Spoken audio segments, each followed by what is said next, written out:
Pensar sobre el pensar es asunto de todo ser humano. Siendo el pensamiento la aptitud que distingue al ser humano del resto de las especies, ¿cuándo pensamos sobre el pensar?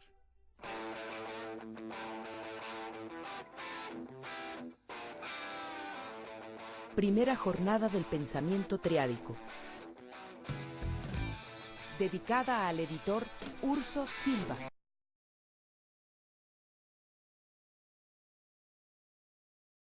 De la mueca, sí se puede aplaudir.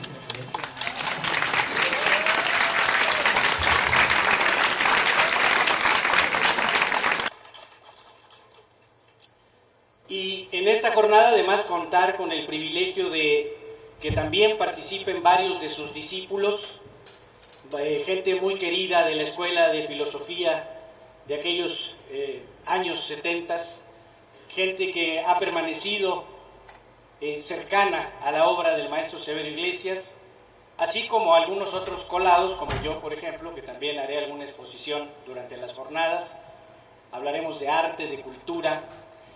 Participarán también los jóvenes del Consejo Popular México Nuevo, exponiendo las ideas centrales sobre el movimiento estudiantil, etc. Así que pues bienvenidos, nos da gusto recibirles. Esperemos que así de nutrido esté durante todo el mes de septiembre. Ya sabemos que no todos somos tan famosos como el maestro Severo Iglesias, pero bueno, aquí les esperamos. Muchísimas gracias por venir y sin más dejo la palabra al maestro Severo Iglesias. Gracias. Gracias a Joaquín Ortiz, a Ana Díaz y a todos los compañeros de la mueca. Muchas gracias a la presencia muy distinguida de la maestra Blanca Reguero y del maestro Jorge Vázquez, compañeros que estudiaron en la generación fundadora de la Facultad de Filosofía de la Universidad Michoacana hace ya muchos años. Y obviamente, gracias anticipadas a todos ustedes por su presencia y por su atención. Si me permiten, voy a comenzar con un epígrafe que en cierta medida es la síntesis de todo lo que hemos hecho durante 40 años y que ha sido concretizado en 58 libros y 8 tomos que ha publicado el señor Ursus, el director general de la mueca de Morevallado Editores, que está presente esta noche con nosotros y a quien me permito rendir mi gratitud, mi homenaje y mi respeto de siempre. Sin su esfuerzo como editor, difícilmente hubiéramos logrado publicar la totalidad de la obra en esta época difícil. El pensamiento triádico ha surgido bajo el signo de las batallas por la liberación del trabajo y de México. Nada de ellos nos es indiferente, pero también ha surgido bajo el signo de la verdad. Por eso siempre hemos renunciado al practicismo que olvida la validez de la vida con tal de alcanzar el éxito.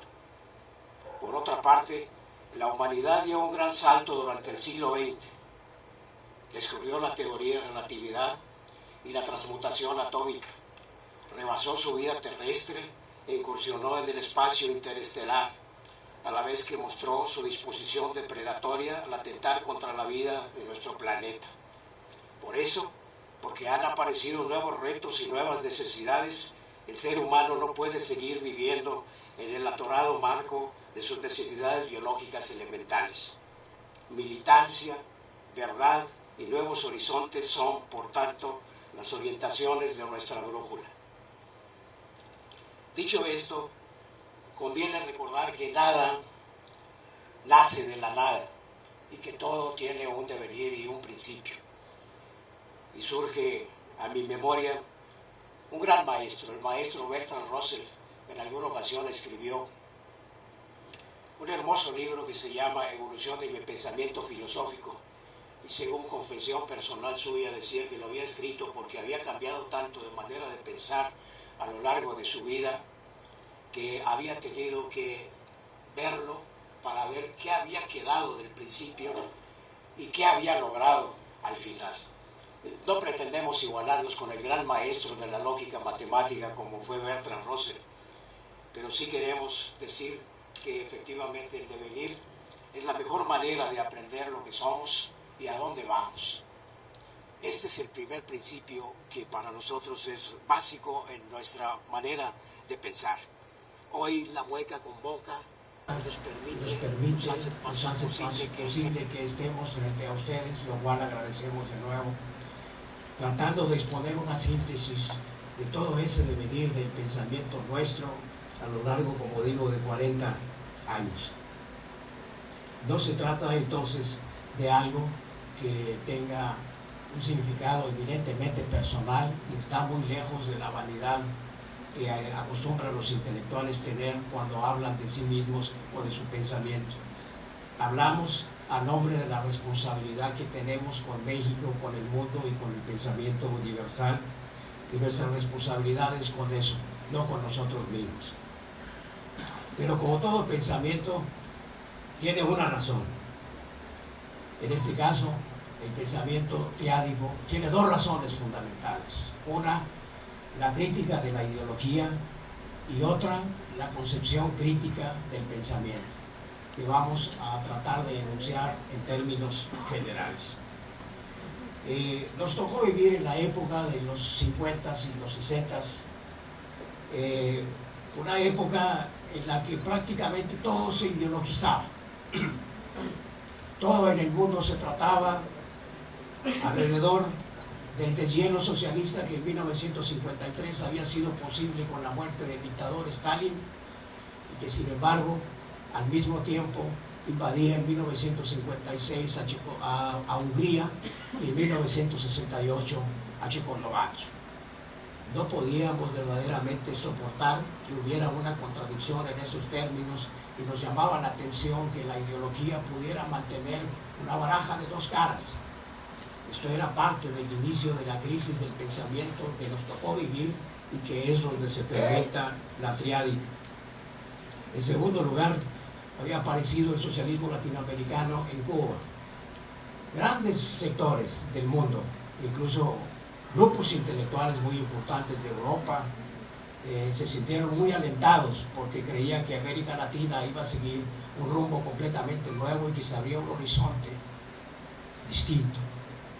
A los pocos años nos dimos cuenta de que no era ningún horizonte distinto y que Cuba había adoptado el mismo modelo de control del socialismo de la Unión Soviética, y entonces lo que había sido una esperanza y una gran aspiración se había convertido en una frustración prácticamente en lo inmediato. Había aparecido a instancias de Cuba el movimiento guerrillero en América Latina, que tiene 60 años de sufrir derrota tras derrota, pero incapaz de hacer la más mínima reflexión sobre lo que sucede. Y el movimiento guerrillero pugnaba permanentemente en contra del pensamiento y en contra de la teoría. Prácticamente los debates ideológicos, por un lado, florecían en un mundo curioso donde todo se remitía a los bloques y se nos pedía que nos alineáramos con Estados Unidos o con la ex Unión Soviética hoy. Pero al mismo tiempo se nos cerraba o se quería cerrar la perspectiva del pensamiento, llamando a la guerrilla como solución para resolver los grandes problemas de nuestros países.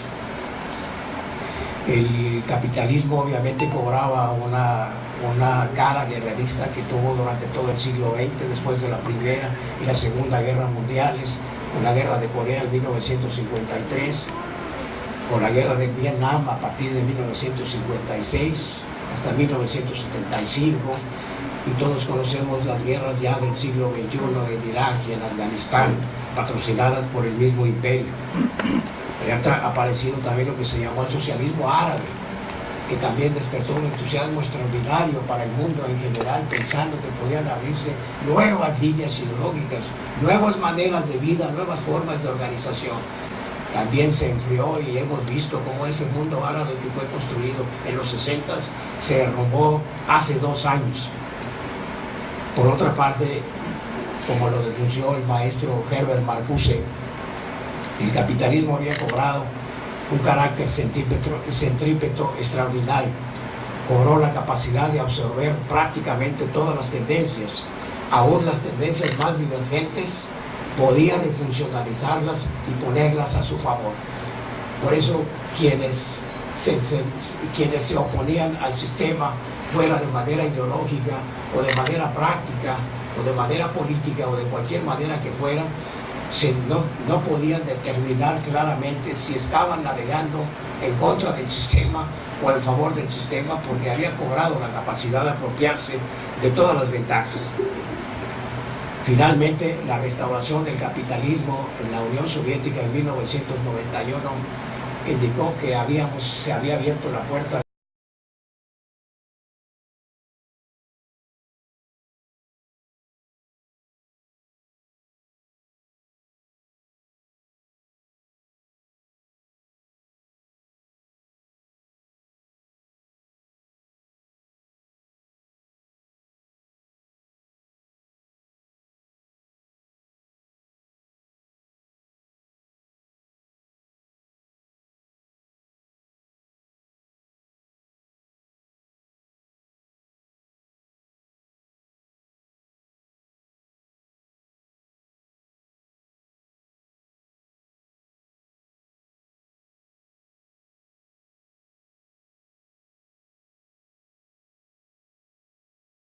en la Universidad Michoacana allá en los 70s. Sabíamos que había problemas nuevos, pero teníamos la intuición de que las concepciones que manejábamos eran concepciones ya viejas. De hecho, aún en este momento se siguen manejando concepciones del siglo XIX y ha cambiado muchísimo el mundo, de manera que por lo pronto el carácter de la ideología de la época se iba disolviendo y se iba yendo como agua entre las manos, incapaz de enseñarnos algo sólido sobre lo que venía.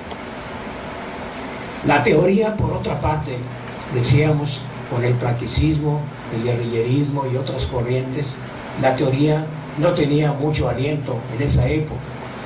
Se prefería pensar en la práctica. O cuando se pensaba en la teoría, se creía que la teoría era una camisa de fuerza que se podía imponer a los países. Como lo hemos dicho en repetidas ocasiones, la teoría no es para eso, no es para aplicarse. El que ande buscando una ciencia social para aplicarla se equivoca. Cuando se hace eso, se le impone una camisa de fuerza a los países. Igual que se le impuso el marxismo a los países socialistas, ahora se impone el neoliberalismo a los países capitalistas. Y lamentamos decir, o nos cantamos de decir quizá, que un día todo eso se derrumbará inevitablemente porque no marcha acorde con la dialéctica propia de nuestras naciones. De manera que la teoría no es para aplicarse como camisa de fuerza a la marcha de los países. La teoría es simplemente una luz que nos permite detectar los problemas de cada país y particularmente del nuestro y encontrar las respuestas que corresponden, porque solamente a los pueblos le corresponde dar esas respuestas. El sueño de un mundo unificado que en aquella época aparecía por todos lados es una fantasía imperial de suponer que podía haber un poder único en el mundo, fuera capitalista o fuera socialista. Los socialistas pensaban que inevitablemente un día todo el mundo lo sería y que todo el mundo entonces tendría una forma de vida, una conducta, una organización y un gobierno único. Al contrario, el mundo parece abierto a un pluralismo que no acabamos de entender todavía en este momento y con el cual tenemos que lidiar cuando hacemos cualquier análisis. Por lo pronto, entonces, el carácter ideológico de aquella época relegaba mucho la verdad en favor de la práctica pragmática que buscaba más que todo el éxito en lugar de la validez de las cosas. Y de pronto entonces surgían corrientes relativistas. La gente creía decir cosas interesantes cuando decía que todo se podía explicar por las condiciones sociales o por las condiciones de una época. Y entonces si todo vale por las condiciones sociales, entonces nada vale en sí mismo. Si las cosas que nosotros decimos valen porque solamente se refieren a una clase social, entonces cada clase social tiene su verdad. Y si cada clase social tiene su verdad, no existe una verdad a la que podamos atenernos todos con una validez universal. De manera que entonces el relativismo iba erosionando el pensamiento se notaba en las universidades de la época. Esta crisis del pensamiento incluso iba propiciando las corrientes más importantes de aquella época, que eran la corriente marxista, la corriente analítica de la lógica y la corriente llamada metafísica, fueran derrumbándose lentamente. El marxismo ya no respondía verdaderamente a los problemas de la época. Acabamos de denunciar los problemas que el socialismo había traído. Ya no bastaba para poder explicar las cosas, como no bastó para sostener el rumbo del socialismo, y tuvo que retroceder con la restauración del capitalismo en la exurso. Pero en aquellos días el marxismo había caído en una escolástica. Los distintos discípulos de Marx se disputaban la prioridad de ser los verdaderos herederos, y cada quien se agarraba de un texto de Marx y creía que con ese texto podía justificar toda la obra. Unos hablaban de los textos del Marx joven, otros hablaban solamente del Capital. Cada quien se agarraba de lo que quería en una escolástica en la que no interesaba saber la verdad del maestro y la verdad del mundo, sino solamente tener un arma de combate en los debates. Por otra parte, la lógica matemática que había generado el maestro Bertrand Russell con su importantísimo libro de 1910, La Principia Matemática, se iba derrumbando de la misma manera. La lógica matemática es la verdadera fuente de la tecnología contemporánea. El que sepa computación y el que sepa cibernética sabe que está la lógica matemática detrás de ello. Lentamente el pensamiento de Bertrand Russell, que había inspirado una gran corriente de todos los tiempos después de la lógica de Aristóteles en el siglo IV, se había convertido, como en este momento lo es, en parte de la técnica. Y la metafísica había dejado de ser el estudio sobre el ser, sobre el hombre, sobre la posición que el hombre tiene en el cosmos. Había dejado de ser eso y se convirtió en una especie de taquigrafía, como lo hizo el señor Martin Heidegger en libros que parecía que se proponía confundir con el lenguaje más que aclarar problemas que vienen disputándose y analizándose desde la época griega. De manera que había una crisis del pensamiento, y finalmente la crisis aterrizó en la muerte de los grandes maestros. Bertrand Russell muere en 1970. 2 años después muere Jean-Paul Sartre. Luego muere el maestro Marcuse. Luego muere el maestro Heidegger. Luego muere el gran maestro de la escuela atómica de Copenhague, Heisenberg, y así sucesivamente. Y eso es normal. Los seres humanos y aún los grandes hombres mueran. Lo que no es normal es que después de morir se queden las sillas vacías y que en las universidades y los grandes centros no haya surgido verdaderamente pensadores que tengan la capacidad de orientar al mundo. Esto es entonces parte del fermento, digo, relacionado con la ideología de los tiempos, en donde surge el pensamiento triádico. Pero había una llamada de atención muy importante del maestro Georges Lukács. Georges Lukács dijo en un libro importantísimo para el siglo XX que se llamó El asalto a la razón: no hay filosofías inocentes. Nadie crea ser indiferente a lo que le sucede, ni a él ni al mundo. De una manera u otra estamos comprometidos hasta las cachas con todo. Lo único que tenemos que hacer es saber reconocerlo para encontrar nuestra posición. Y efectivamente, la filosofía, desde su origen en la Grecia antigua, no había nacido como el pensamiento de las 4 paredes que ahora se estila, encerrados en el vacío de las disputas innecesarias.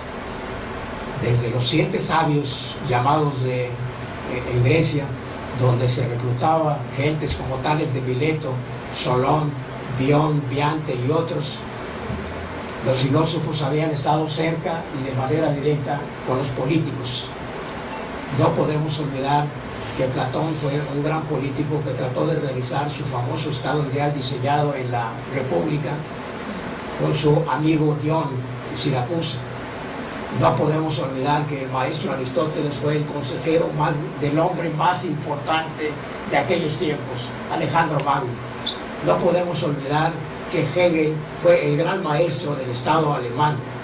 No podemos olvidar que Marx, el creador de la filosofía y la política del proletariado, fue también filósofo.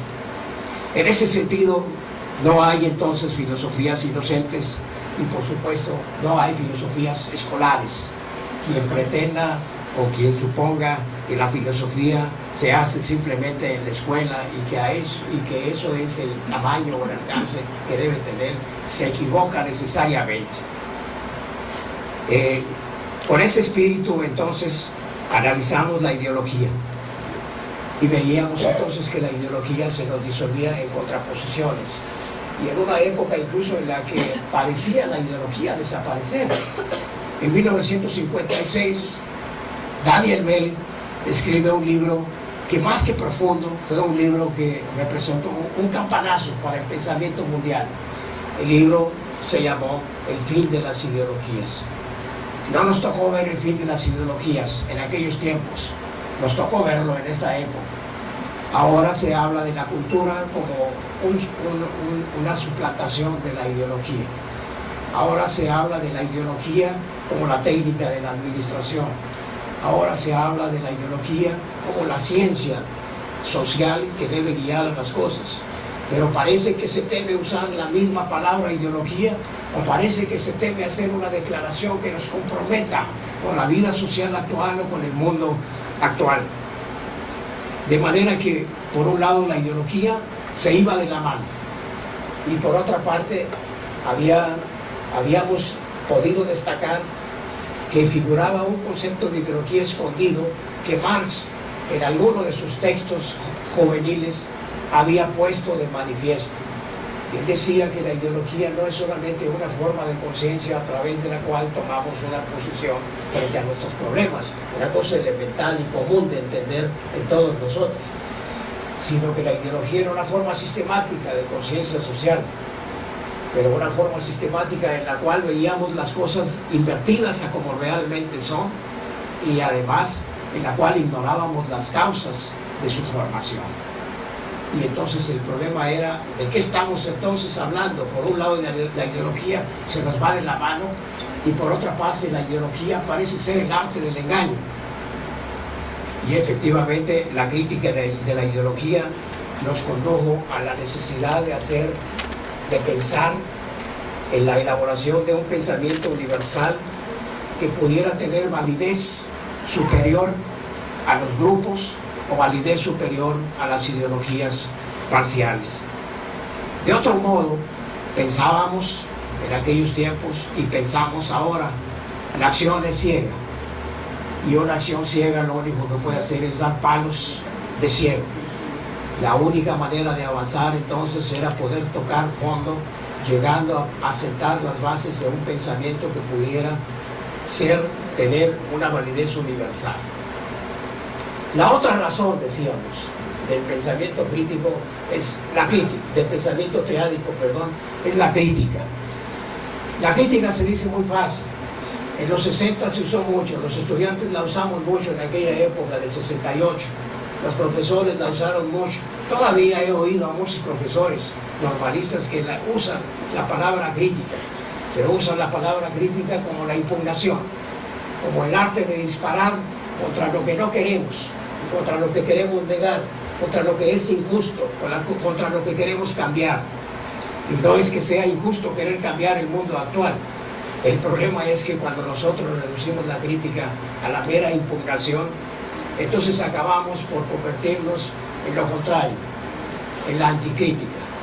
Acabamos por cerrar los ojos a lo que es válido y nos conformamos con disparar. Y a veces incluso se nos ha enseñado, no digo en la universidad, sino incluso hasta en los posgrados, se nos ha enseñado la crítica como el arte de disparar, el arte de impugnar, y no el arte de encontrar lo que debe ser y el carácter que debe tener el pensamiento con validez universal. Efectivamente, la crítica surge con el mundo moderno, Y el mundo moderno se levanta sobre el principio de la ciencia, y la ciencia tiene una estructura elemental. No es más que la apropiación cognitiva de un objeto por un sujeto. En eso consiste la ciencia. A través del conocimiento, a través del saber, nos apropiamos del objeto. Parece que entonces basta hacer eso y después usarla. De hecho, es lo que hace la universidad con nosotros. Nos enseña pedazos de ciencia y nos enseña entonces a usarla. Nos enseña entonces lo contrario de la crítica. Porque en ese sentido, nosotros podemos saber lo que pasa con el objeto, pero no sabemos lo que pasa con el sujeto.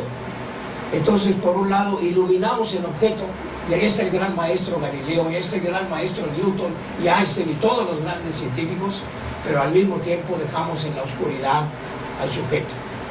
Como decía el maestro John Locke en alguna ocasión, decía, los ojos tienen la capacidad de ver, pero no de verse a sí mismos, salvo que inventemos algún artefacto especial para distinguirlo. Y esto entonces es el gran problema del ser humano.